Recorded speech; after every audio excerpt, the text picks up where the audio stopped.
Hi friends, this is సహజ. ఇప్పుడు మీరు వింటున్నారు యాంగ్రీ హస్బెండ్ ఎపిసోడ్ 5. ఆశకి అందకుండా వెనక్కి చూస్తూ పరిగెడుతున్న దియా స్విమ్మింగ్ పూల్ పక్కన నిల్చున్న అయానికి తగిలి అతనితో సహా స్విమ్మింగ్ పూల్లో పడిపోయింది. అయిపోయింది అన్నయ్య చేతిలో అని నవ్వుకుంది ఆశ. ఈత రాక దియ నీళ్లలో మునిగిపోతుంటే అయాన్ దియాని పట్టుకొని నీటి నుండి పైకి లేచాడు. దియ స్లిప్ అవుతుంటే అయాన్ ఆమె నడుము పట్టుకొని దగ్గరికి తీసుకున్నాడు. అప్పుడు చూశాడు అయాన్ దియని. నువ్వా అంటూ ఆశ్చర్యపోయాడు. దియా అయాన్ని చూసేసరికి కొండ మీద జరిగింది గుర్తుకు రావడంతో భయంతో ఆమె కాలు స్లిప్ అయింది. ఆమె పడిపోకుండా అయాన్ దియ నడుముని గట్టిగా పట్టుకున్నాడు.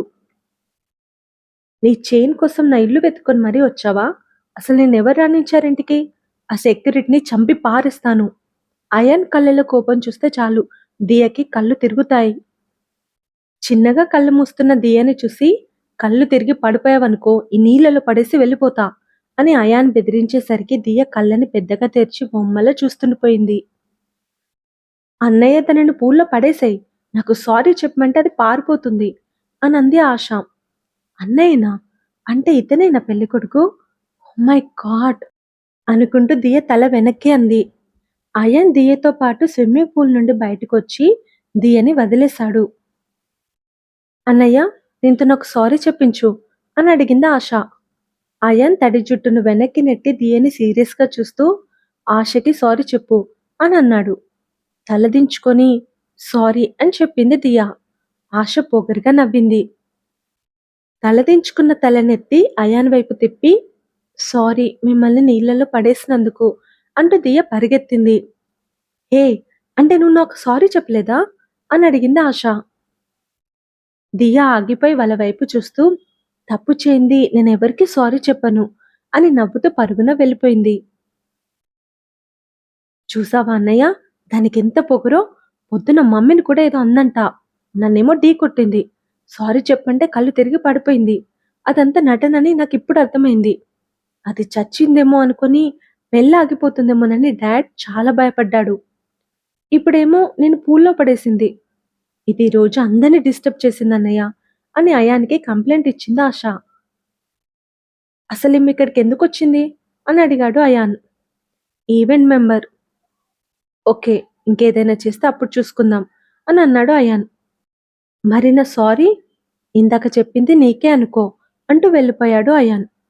చా అంటూ చేతులు గాల్లో దులుపుకొని ముఖం చిట్లించి ఇంట్లోకి వెళ్ళిపోయింది ఆశ. అయాన్ పెళ్లి కొడుకన్న విషయం దియాని నిద్రకు దూరం చేసింది. పడుకున్న దియ లేచి కూర్చుంది. ఏదో చేసి పెళ్ళాపుతాను సరే, ఆ తర్వాత నా పరిస్థితి ఏంటి అని దియ ఫ్యాన్ వైపు కళ్ళు తిప్పి జరగబోయేది ఊహించుకుంది. దండేసిన ఆమె ఫోటో గోడకు వేలాడుతుంటే దాని ముందు కొంగు నోట్లో కుక్కుకొని ఏడుస్తున్న తల్లి, అద్దాలు తీసి కన్నీళ్లు తుడుచుకుంటున్న తండ్రి కనిపించేసరికి నో అని చెవులు మూసుకొని గట్టిగా అరిచింది దియా. నళిని ఉలిక్కిపడి లేచి ఏమైంది అని అడిగింది. పెళ్లి కొడుకు పేరేంటి అని అడిగింది దియా. అతని పేరు దియాకి గుర్తుంది. ఈ అయాన్ కెమెరానే పడేస్తావా అని అయాన్ అరవడం ఆమె మర్చిపోలేదు. కానీ కన్ఫర్మ్ చేసుకోవడానికి అడిగింది. ఈత అడగడానికి ఇంతలా అరిచావా? అతని పేరు అయాన్ అని చెప్పింది నళిని. ఆ అయాన్ నన్ను చంపేస్తాడు తెలుసా నీకు అని ఏడుపు ముఖం పెట్టింది దియా. ఎందుకు చంపేస్తాడు? అతని పెళ్ళి ఆపేస్తే చంపేయడా? కెమెరా పడేసినందుకే లోయలోకి దూకి తెమ్మన్నాడు. ఓ, మీ మధ్య స్వీట్ మెమరీస్ ఉన్నాయా ఇదివరకే అంటూ నవ్వింది నళిని. నాకేడుపు వస్తుంది అంటూ చిన్నపిల్లల బావురు మంది దియా. నళినికి నవ్వొచ్చింది. నేను ఏడుస్తుంటే నువ్వు నవ్వుతున్నావా? నీ పరిస్థితి చూస్తే నవ్వొస్తుంది మరి. ఇంతకీ పెళ్ళెలా ఆపుతావు అని అడిగింది నళిని.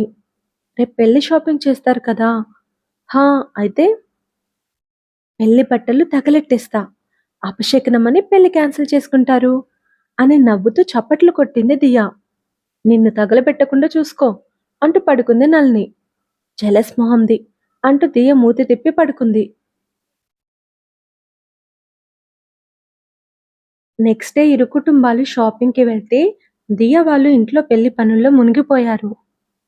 ఇంకా 10 రోజులుంది కదా పెళ్లికి, ఇప్పుడే ఈ ఏర్పాట్లన్నీ ఎందుకు అయినా పెళ్లి రోజు రావడానికే ఇబ్బంది పడే బంధువులు 10 రోజుల ముందే వచ్చారేంటి? షాపింగ్ కూడా 3 రోజుల్లో పెళ్లుందన్నట్లుగా హడావిడిగా వెళ్ళిపోయారు అని నళినిని అడిగింది దియా. నిజమే, 3 రోజుల్లో ఉంది. కానీ పెళ్లి కాదు, ఎంగేజ్‌మెంట్. అయినా 10 రోజులంటావేంటి? ఈ రోజు గడిస్తే 7 రోజులే అని చెప్పింది నళిని. దియ గొంతులో పచ్చి బెల్లకాయ పడినట్లయింది. 7 రోజులా? అని నోరు తెరిచింది. నువ్వు నెంబర్ నోట్ చేసుకోలేదా? ఈ నెల 21న ఉదయం 4 గంటలకి పెళ్ళని స్మిత మేడం చెప్పారు అని చెప్పింది దియ. ఏ రోజు చెప్పారు అని అడిగింది నళిని. మొన్న, అంటే 11th అని చెప్పింది దియ. నువ్విక్కడికి ఎప్పుడొచ్చావు అని అడిగింది నళిని. నిన్న, అంటే 12th అని చెప్పింది దియ. ఈరోజు 13th. ఎలాగూ ఈరోజు నువ్వేం చేయలేవు. పెళ్లి ఉదయం 4 గంటలకే కాబట్టి ఆ రోజు ఏం చేయలేవు. సో 13, 12 డేస్ తీసేశాక ఎన్ని రోజులు మిగిలాయో చెప్పు అని అంది నళిని.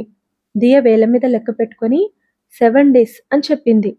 ఇంకా 3 రోజుల్లో, అంటే 16th రోజు ఎంగేజ్‌మెంట్ అని చెప్పింది నళిని. అది ఆపమని స్మిత మేడం ఏం చెప్పలేదు కదా! ఇప్పుడు చెప్పొచ్చు కదా అని నళిని అనగానే స్మిత దియకి ఫోన్ చేసి ఎంగేజ్‌మెంట్ క్యాన్సిల్ చేయమని చెప్పింది. దియ ఉలుకు పలుకు లేకుండా బొమ్మలా నిలబడిపోయింది. హలో దియా, హలో అని స్మిత అంటుంటే నళిని ఫోన్ తీసుకొని దియాకి షాక్ కొట్టింది మేడం అని అంది. ఎలా? మీ ఫోన్‌తో? పిచ్చిగాని పట్టిందా? ఫోన్‌తో షాక్ కొట్టడం ఏంటి? దియ కదిలి నళిని నుండి ఫోన్ తీసుకొని ఎంగేజ్‌మెంట్ క్యాన్సిల్ చేయమని మీరు ముందు చెప్పలేదు కదా మేడం అని అంది. ఇప్పుడు చెప్తున్నా కదా, క్యాన్సిల్ చేయి అని ఫోన్ పెట్టేసింది స్మిత. దియ సైలెంట్‌గా ఉండేసరికి ఆమెకి బాగా కోపం వచ్చిందని నళిని అనుకుంది. కానీ దియకసలు కోపమే రాదన్న విషయం ఆమెకి తెలీదు. స్మిత మేడంని తిట్టుకుంటున్నావా దియా? లేదు. ఎలా ఎంగేజ్‌మెంట్ ఆపాలో ఆలోచిస్తున్నా అంటూ వెళ్ళిపోయింది దియ. ఇదేం మనిషి అనుకుంటూ దియని ఆశ్చర్యంగా చూసింది నళిని. ఎంగేజ్‌మెంట్ ఎలా ఆపాలో దియ ప్లాన్ చేసి రెడీ పెట్టుకుంది. ఆ న్యూస్‌ని నళినికి షేర్ చేసింది. కానీ ప్లాన్ ఏంటో చెప్పలేదు. పెళ్లి బట్టలు కాల్చేస్తానన్నావు? ఆలోచిస్తే అది వర్కౌట్ అవ్వదని అర్థమైంది. శవాన్ని బయటపడేసి శుద్ధి చేయించాలనుకునే వీళ్ళు అపశకునాలకే పెళ్లి క్యాన్సిల్ చేసుకుంటారా చెప్పు?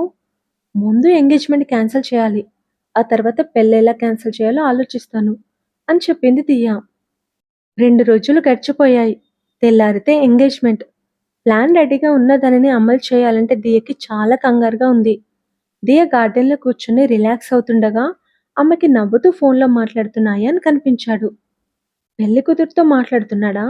ఇంత హ్యాపీగా మాట్లాడుతున్నాడంటే ఆ అమ్మాయి అతనికి ఎంత నచ్చిందో!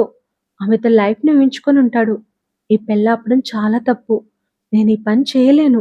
తిరిగి వెళ్ళిపోతాను అనుకుంటూ ఒక్క ఉదుటున లేచి కదులుతుండగా, సరే కానీ నీ పెళ్ళెప్పుడురా?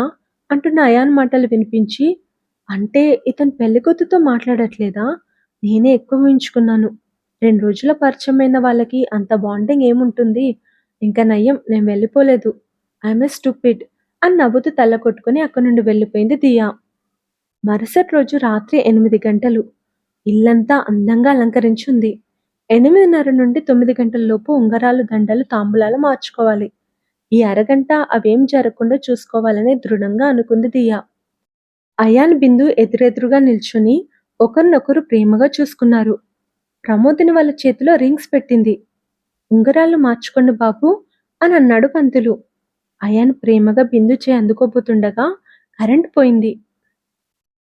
స్మిత ట్రాన్స్ఫార్మర్, జనరేటర్ పనిచేయకుండా చేయించింది దియ ప్లాన్ ప్రకారం. కరెంటు పోయిన క్షణంలోనే అక్కడే ఉన్న దియ బిందు ముక్కుకి మత్తుమందు పూసిన కర్చీఫ్ పెట్టి నళిని సహాయంతో ఆమెను మెరుపులా అక్కడి నుండి పక్కనున్న రూంలోకి తీసుకెళ్ళింది. అందరూ టార్చ్ ఆన్ చేసే లోపే స్మిత ఆర్డర్ చేయడంతో హేమరమ్మ కూడా దియకి హెల్ప్ చేశారు. అందరూ టార్చ్ ఆన్ చేశారు. బిందు కనిపించలేదు. బిందు అని పిలుస్తూ ఫోన్ టార్చ్ పట్టుకొని జనంలోకి చూశాడు అయాన్. ఆమె ఎక్కడ కనిపించలేదు. నిమిషంలో బిందు మాయమవ్వడం ఏంటి అని అందరిలోనూ ప్రశ్న. ఇంక జనరేటర్ ఎందుకు ఆన్ అవ్వలేదు? అసలేమైందో చూడండి అని అరుస్తూ ఫోన్ టార్చ్ పట్టుకొని పక్క రూమ్కొచ్చి బిందు అని గట్టిగా పిలిచాడు అయాన్.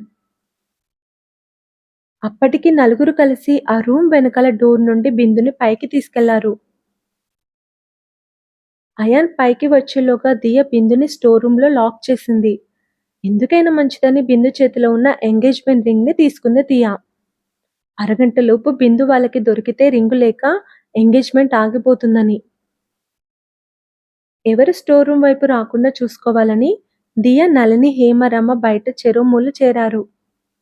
బిందు కోసం ప్రతి గది ప్రతి మూల వెతుకుతున్న అయాన్ కాలికి ఏదో వస్తువు తగిలింది. దాంతో అయాన్ కింద పడిపోతుండగా అతని ఫోన్ గాలిలో ఎగిరి ఎక్కడో పడిపోయింది. పెద్ద బంగ్లా కావడంతో అందరూ ఒక చోట వెతుకుతున్నారు.